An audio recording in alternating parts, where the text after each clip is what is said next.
क्षेत्र की खबर से रखेंगे अपडेट, क्योंकि हम हैं अपडेट इंडिया, सच सच्चाई के साथ।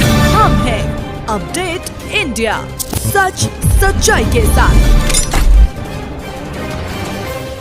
सदर विधायक प्रकाश द्विवेदी के नेतृत्व में विशाल तिरंगा यात्रा निकाली गई। तिरंगा यात्रा में लगभग 8000 मोटरसाइकिलों का काफिला रहा। लगभग 60 किलोमीटर की तिरंगा यात्रा निकालकर एक नया मुकाम बनाया गया। बांदा के इतिहास में पहली बार इतनी विशाल तिरंगा यात्रा निकाली गई है। इस तिरंगा यात्रा में लगभग 20,000 लोगों ने सहभागिता निभाई। तिरंगा यात्रा में युवाओं ने बढ़ चढ़कर हिस्सा लिया। तिरंगा यात्रा के दौरान भारत माता के जयकारों से गूंजी बांदा की धरती। तिरंगा यात्रा के माध्यम से सदर विधायक प्रकाश द्विवेदी ने दिखाया अपने शक्ति प्रदर्शन। तिरंगा यात्रा के विशंडा से प्रारंभ हुई और जिला भाजपा कार्यालय बांदा में इसका समापन किया गया।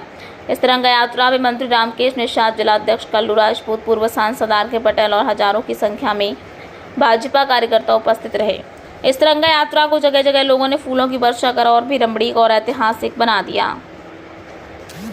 संवाददाता जितेंद्र पवार की खास रिपोर्ट। आज़ादी के इस अमृतकाल खंड में भारतीय जनता पार्टी के द्वारा पूरे देश के उन वीर जवानों का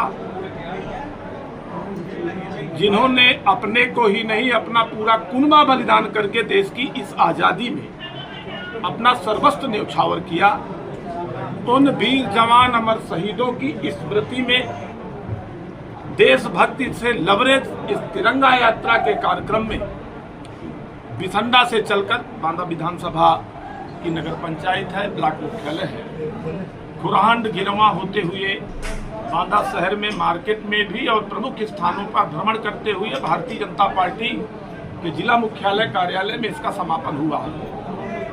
यह कार्यक्रम सतत 12 तारीख से निरंतर अनवरत प्रत्येक संगठन के मंडल पर पूरे जनपद में चारों विधानसभाओं में एक 16 मंडल है, 16 मंडल में अभी लगातार था।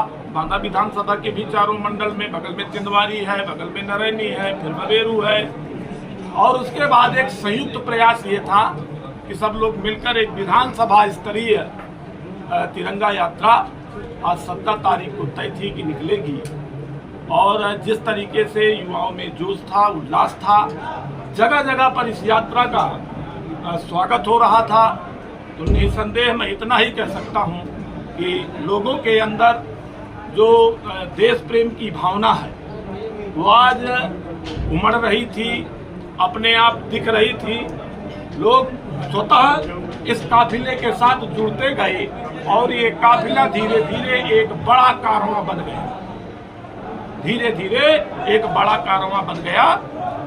भारत माता की जय। आपकी सरकार विजन 2047 को लेकर काम करने जा रही है, आप लोगों को कोई दिशा निर्देश मिलेंगे? सदन में भी इस बात की चर्चा, सदन में विधानसभा में लगातार 24 घंटे की एक अनवरत इस बार बैठक थी, और वो एक ऐतिहासिक बैठक थी जिसमें लगभग 189 माननीय सदस्य गणों ने विकसित भारत विजन 2047 पर चर्चा की, अपने अपने विचार रखे।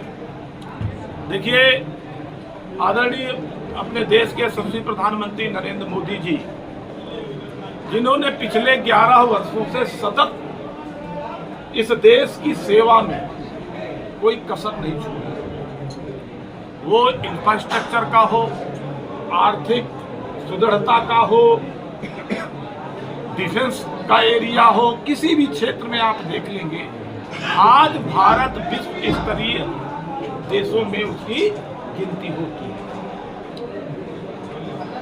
विकसित भारत का संकल्प आदरणीय मोदी जी का संकल्प है, और अगर यह मोदी जी का संकल्प है तो ये एक एक भारतीय का संकल्प है, एक एक जन बच्चे का संकल्प है। मोदी जी क्या है, वो तो कहते हैं 140 करोड़ देशवासियों, तो वो कर किसके लिए रहे हैं? 140 करोड़ देश की जनता के लिए, देश को समृद्ध बनाने के लिए, देश को आर्थिक रूप से सुदृढ़ बनाने के लिए जो मोदी जी का संकल्प है, पूरा राष्ट्र मोदी जी के उस संकल्प के साथ खड़ा है।